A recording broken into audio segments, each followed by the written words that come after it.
So for this camp, in any given day, Ryan wakes up and he runs like Forrest Gump.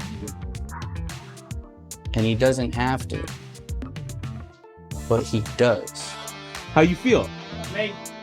He said 7 punches not gonna do it. I said, if you didn't put in the contract that I can't throw more than 7 punches, then I'd throw more than that. Because Ryan is an elite fighter, he's a knockout artist, among the best fighters in the world today. They want to take every step to try to control the amount of strength he's going to have the next day. Yeah. Just like one day he like forgot his tampon, he just started bleeding all over the place. So yeah.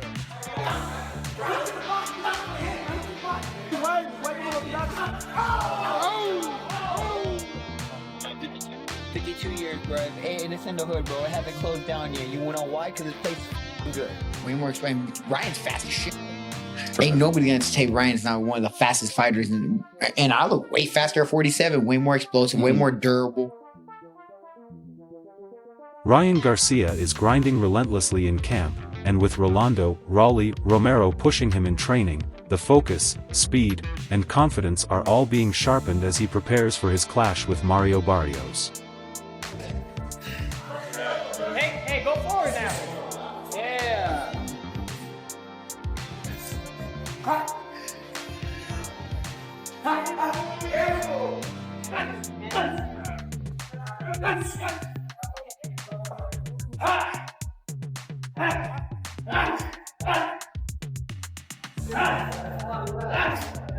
Ahí, ándale, rico, arriba, abajo y arriba. Arriba, abajo, eso. Adelante y atrás. Échale, hijo, 5 minutes here. And 1 and...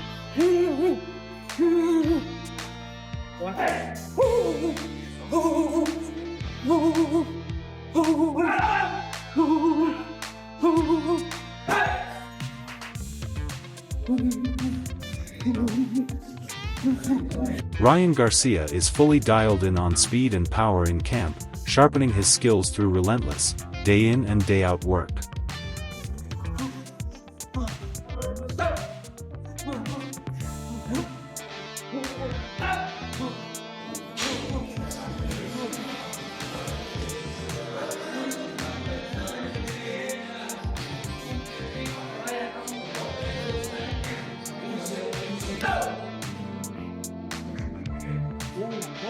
Tres, luego 4, 5. 1, 2, 3, 4, 5. Y aquí. Ya.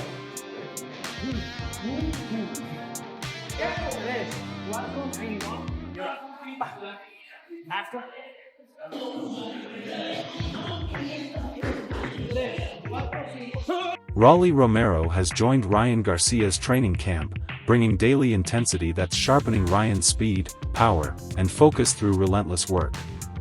Garcia has also stressed how crucial it is to surround himself with positive, experienced people in camp, keeping him motivated, locked in, and mentally prepared. Somebody's tired or feeling down that day, we're picking each other up. 6, 7, 8, 9, 10. We feel so good. We're in this together. We're like the same person, different hair color. It's just good to have like-minded people that are ready to take advantage of the opportunities, and we're not gonna let it slip.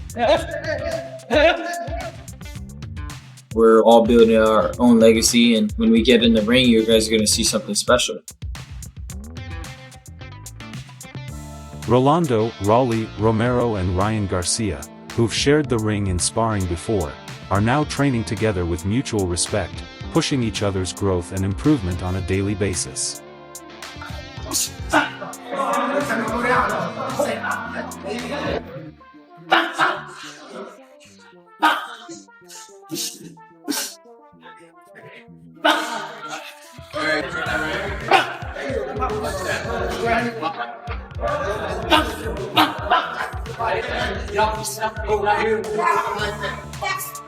Like that.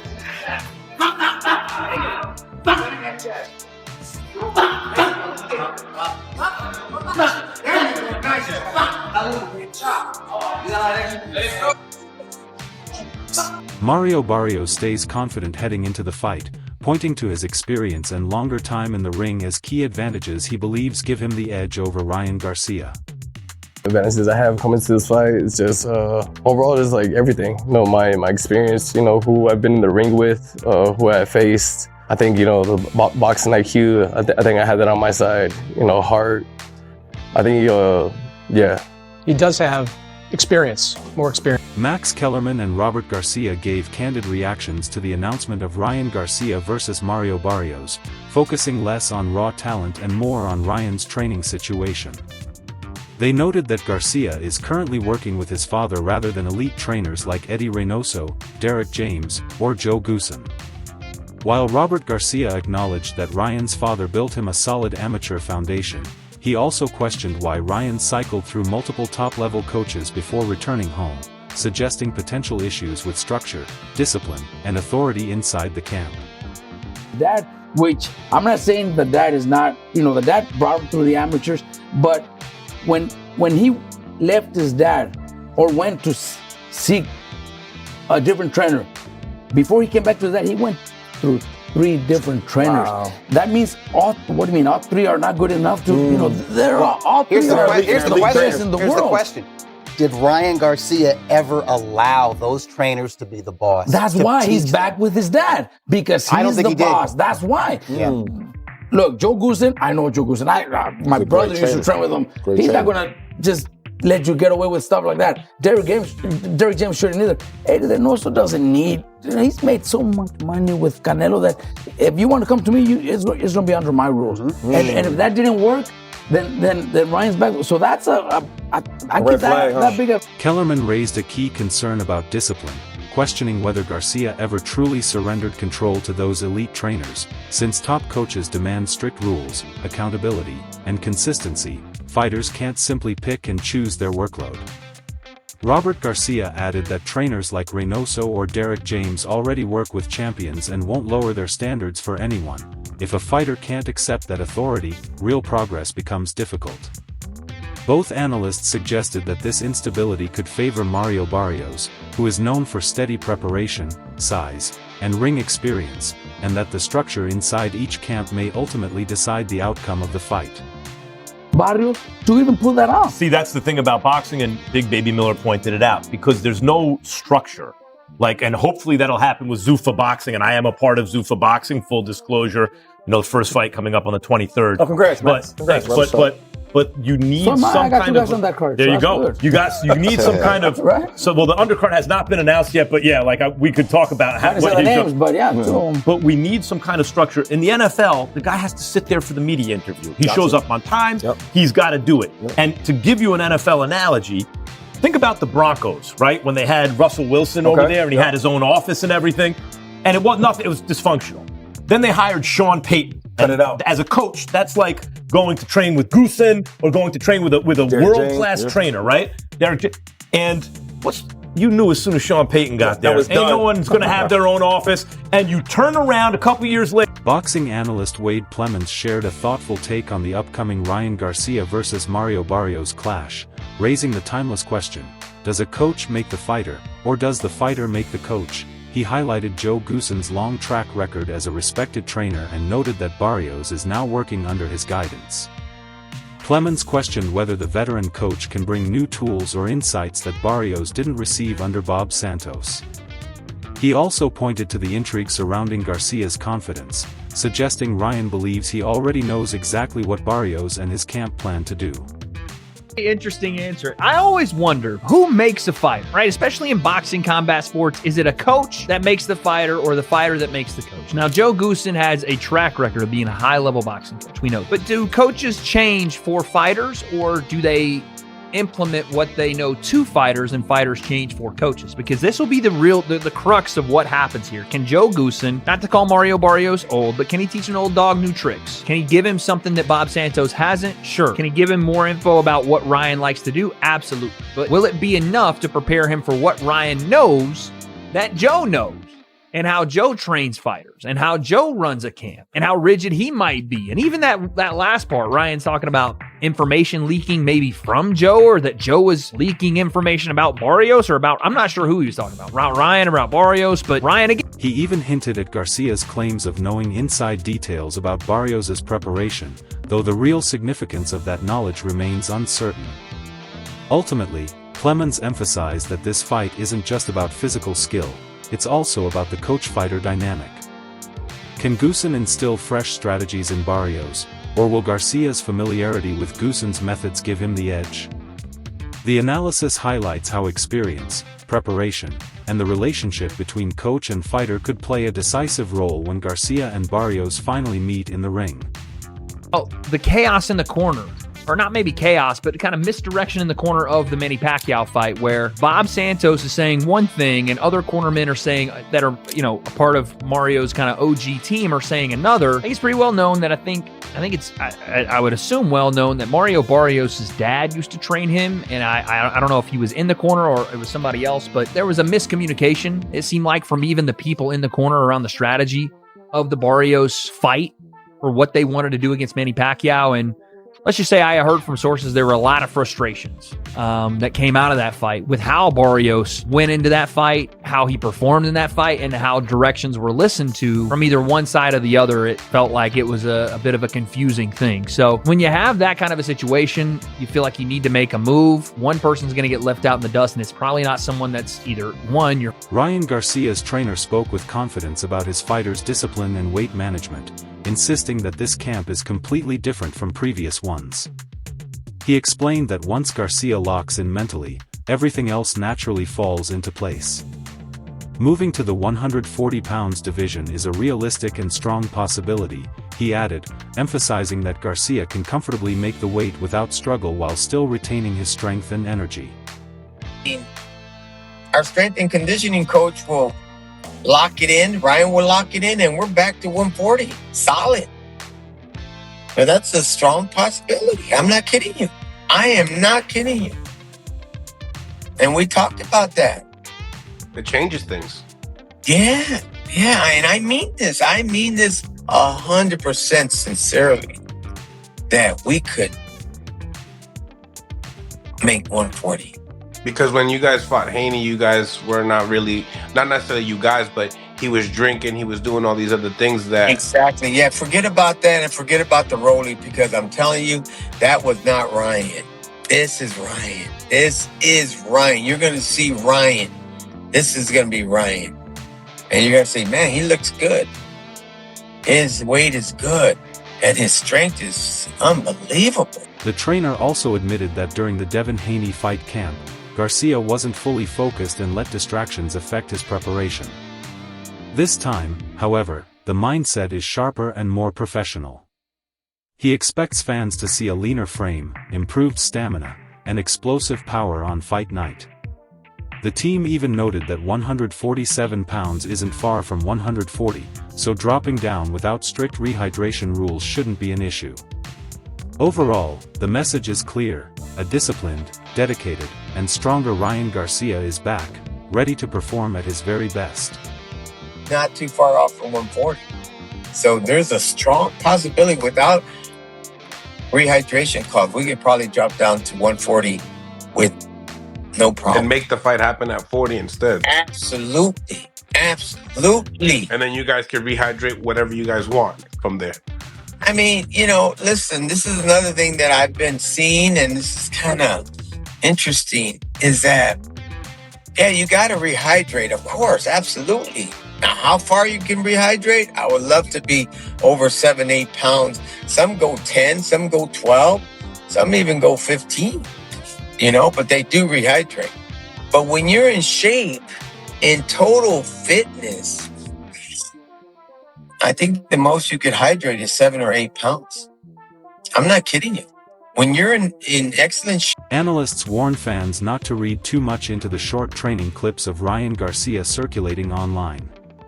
A 15-second highlight, or even a 1-minute montage, can't accurately reflect a fighter's readiness for a full 12-round bout. These videos are carefully edited to showcase speed, power, and crisp combinations while masking the harder realities of camp, like fatigue, weight cutting, and conditioning challenges. As a result, the footage often gives an incomplete and sometimes misleading picture of a fighter's true preparation. 10-second, 15-second clips, because Ryan very well could have had similar clips before the Rolly fight, but then he ends up losing to Rolly in New York. So for me, when I see sparring clips or brief edited clips online, I don't necessarily factor that in too much into what is to be the outcome, because the fact of the matter is, for Mario Barrios, I haven't really seen many clips from him at all. So training footage is very selective by nature. You're usually going to see the best moments plucked out, highlights, specific drills, things that would make someone look good. It don't really tell the full story about conditioning, weight cutting, or readiness. But what it does or can give you is an overall, like a snapshot of where the fighter is mentally, physically. Ryan does look like he's in good. Analysts pointed out that Garcia looked impressive in similar training clips before his loss to Rolly Romero in New York, yet the outcome in the ring told a very different story. That serves as a reminder that highlights alone don't predict fight results. In contrast, very little training footage of Mario Barrios has emerged, making direct comparisons even harder. Still, the clips do offer a glimpse into Garcia's mindset. He appears focused, fit, and serious about his preparation, both mentally and physically sharper. However, Barrios remains a respected, experienced welterweight, known for his durability and size. Ultimately, these snippets are just observations, not guarantees. The real answers will come on fight night, when preparation meets reality and both fighters must prove themselves in the ring. Pretty much looking forward to the fight.